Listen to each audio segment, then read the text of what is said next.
Hi guys, what's up, welcome back to today's video. This is Sonia and we are watching Sovik's vlog. जैसे हमारे India में budget आता है ना, उसमें चेंजेस होते हैं, कुछ अच्छे लगते हैं, कुछ बुरे लगते हैं, कुछ की प्राइस बढ़ती है, कुछ की प्राइस कम होती है। तो गाइस वैसे ही लास्ट मंथ जो है ऑस्ट्रेलिया में भी नया बजट आया है। तो इस बजट में बहुत सारे चेंजेस हुए हैं, ठीक है। तो बहुत सारे चेंजेस तो एक्चुअली उन्हीं के लिए हैं जो कि ऑस्ट्रेलियन सिटीजन हैं, जो यहाँ पे रहते हैं। पर ऐसे भी बहुत सारे चेंजेस हैं जो कि अफेक्ट करेंगे स्टूडेंट्स को और जो लोग अभी ऑस्ट्रेलिया मूव हुए हैं अपने काम की वजह से, यानी कि वो वर्क वीजा पर आए हैं या स्टूडेंट वीजा पर आए हैं। सो गाइज आज की वीडियो में हम उन्हीं चेंजेस के बारे में बात करेंगे। तो सबसे पहला पॉइंट हाईलाइट करती हूँ मैं, जो कि है related to the cost of living. Okay, और उसमें सबसे जो फर्स्ट चीज है वो आती है अकोमोडेशन। तो यहाँ पर क्या है ना, ऑस्ट्रेलिया में भी लाइक अदर कंट्रीज अकोमोडेशन जो है वो बहुत कॉस्टली है। अगर आप रेंटल प्रॉपर्टी की बात करेंगे ना तो बहुत बहुत बहुत हाई रेंट है। अगर मैं हमारी बात करूँ तो देखिए, हम इस 2 BHK के हाउस का 550 ऑस्ट्रेलियन डॉलर पर वीक देते हैं। और ऐसा नहीं है कि एकदम सिटी में हमारा घर है, नो। तो यही बात है कि यहाँ पर जो रेंट है वो बहुत ज़्यादा है। तो इसीलिए अभी गवर्नमेंट ने बजट में जो है ये अनाउंस किया है कि वो कमिंग ईयर में जो है 2024 तक लगभग 1 मिलियन नए हाउसेस जो है ना वो बनाने वाली है। तो आई होप कि इससे जो है थोड़ा सा प्राइस डाउन हो, क्योंकि होता है ना एक्चुअली कि अगर किसी चीज़ की डिमांड बहुत ज़्यादा है और चीज़ अवेलेबल नहीं है तो डेफिनेटली उसके प्राइस बढ़ जाते हैं। तो यही एक रीज़न है कि यहाँ पर जो है ना all over the Australia rental property जो है वो बहुत हाई है, रेंट बहुत ज़्यादा है। तो गवर्नमेंट ने उसी के लिए थोड़ा ईज करने के लिए काफ़ी फंड अलोकेट किया है और अनाउंस भी किया है कि वो बहुत ज़्यादा से ज़्यादा जो हाउसेस हैं वो बनाने वाली है। नेक्स्ट जो गवर्नमेंट ने बजट में अनाउंस किया है वो अनाउंस किया है कि जो चाइल्ड केयर फैसिलिटीज़ हैं, तो ये भी हमें पता है कि यहाँ पर जो चाइल्ड केयर फैसिलिटीज़ है उसका जो एक्सपेंस है वो बहुत ज़्यादा होता है। अगर दोनों पेरेंट्स वर्किंग हैं और फिर उन्हें अगर अपने बच्चे को चाइल्ड केयर में डालना है, बहुत ज़्यादा कॉस्टली होता है। आप लोगों को अगर कोई सब्सिडी नहीं है तो पर डे का लगभग जो चार्ज है वो 100 से लेकर के 130 या 140 डॉलर तक लगता है।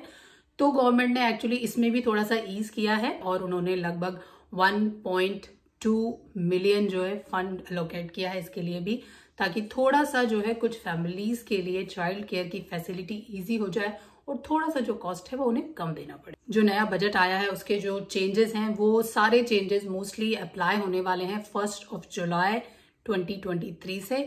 और 1 जुलाई से ही क्यों होने वाले हैं एक्चुअली ये बता देती हूँ, क्योंकि ऑस्ट्रेलिया में जो फाइनेंशियल ईयर है वो जून में एंड हो जाता है और जुलाई से 1 जुलाई से नया ईयर जो है ना स्टार्ट होता है।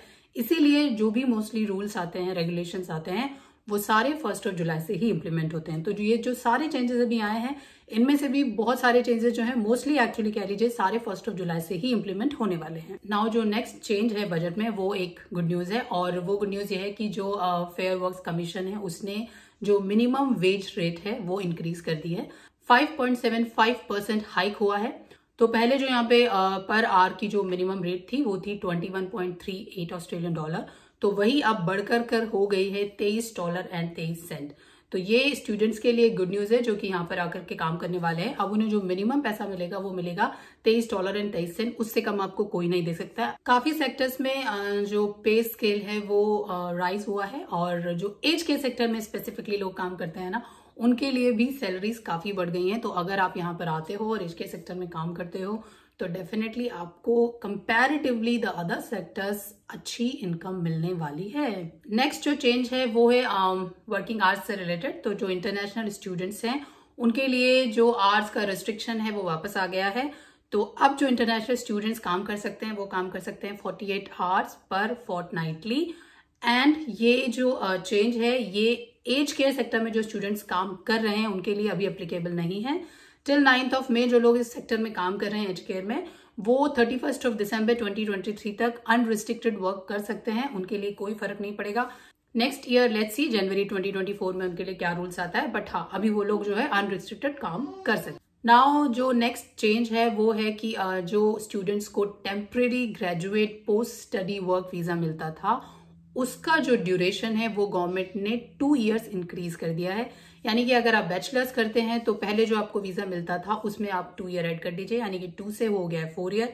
अगर आप मास्टर्स वाले हैं तो आपका जो वीजा पहले 3 ईयर का मिलता था अब मिलेगा आपको 5 ईयर का, और अगर आपने PhD की है यहाँ से तो अब आपको वीजा मिलेगा 6 साल का, जो कि पहले मिलता था सिर्फ 4 साल का। बैचलर्स के लिए उन्होंने लिखा है कि आप जो है अपने एलिजिबिलिटी वाले कोर्स से जो है वो चेक कर सकते हैं एंड अकॉर्डिंगली ही आपको वीजा जो है वो मिलेगा। नाउ गाइज एक चीज और है जो कि इंक्रीज होने वाली है। वीजा रेट तो इंक्रीज हो ही रहा है 1 जुलाई से, लेकिन साथ साथ में आप लोगों की जो वीजा फी है वो भी बढ़ने वाली है। तो 1 जुलाई से जो वीजा फीस है वो इंक्रीज हो गई है, कुछ 6%, कुछ 15%, कुछ 40%। तो मैं आप लोगों को बता देती हूँ कि स्टूडेंट वीजा फी जो है वो इंक्रीज हो गई है। पहले स्टूडेंट वीजा के लिए आप पे करते थे 650 ऑस्ट्रेलियन डॉलर, अब आपको पे करने पड़ेंगे after from 1 July 715 Australian dollar. और विजिटर वीजा की जो पहले फी हुआ करती थी 150 ऑस्ट्रेलियन डॉलर, अब वो फी बढ़ गई है $40 से और वो हो गई है 190 ऑस्ट्रेलियन डॉलर। एंड जो वर्किंग हॉलीडे वीजा था उसकी जो फी थी वो फी थी 510 ऑस्ट्रेलियन डॉलर और अब वो इंक्रीज होकर के हो गई है 640 ऑस्ट्रेलियन डॉलर। तो ये भी इंक्रीज हुआ है। तो अगर आप लोग अभी वीजा अप्लाई करने का सोच रहे हैं तो 1 जुलाई से पहले अप्लाई कर लीजिए, थोड़ी सी फी आपकी बच जाएगी। लेकिन अगर आप 1 जुलाई से अप्लाई करेंगे तो डेफिनेटली जो इंक्रीज फी है आप लोगों की वही फी लगेगी और वही आपको पे करनी पड़ेगी। सो गाइज गवर्नमेंट ने फ्रॉम 1 जुलाई से इंक्रीज कर दिया है temporary skilled migration income threshold TSMIT। तो ये जो थ्रेशोल्ड था वो बढ़ गया है। पहले ये थ्रेशोल्ड हुआ करता था 53,900 ऑस्ट्रेलियन डॉलर और अब ये इंक्रीज होकर के हो गया है 70,000 ऑस्ट्रेलियन डॉलर।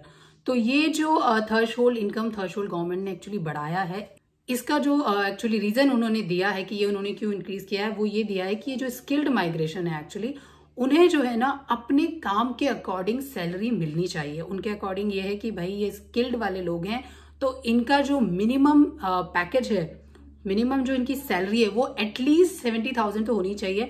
बिकॉज देखो यहाँ पर काफी ज्यादा एक्सपेंस भी बढ़ गया है, खर्चा बहुत ज्यादा बढ़ गया है और ये स्किल्ड माइग्रेशन वाले लोग हैं जिनकी यहाँ की गवर्नमेंट को जो है ना जरूरत पड़ती है, बहुत ज्यादा ये डिमांड में भी है।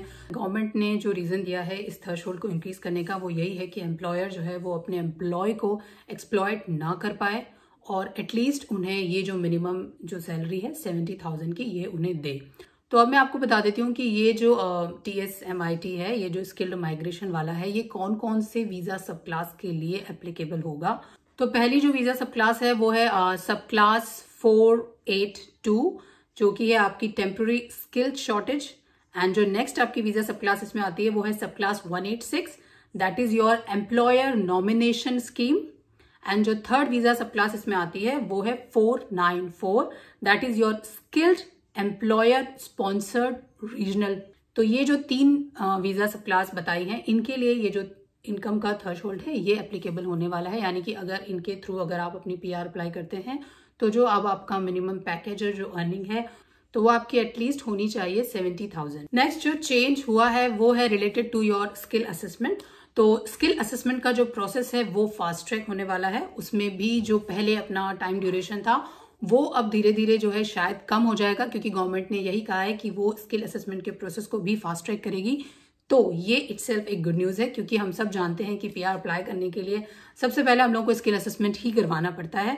तो अब ये प्रोसेस का जो टाइम है, प्रोसेसिंग टाइम, वो थोड़ा सा कम हो जाएगा। एंड गाइस जो स्किल्ड माइग्रेंट्स हैं उनके लिए PR पाथवे बहुत ईजी होने वाला है।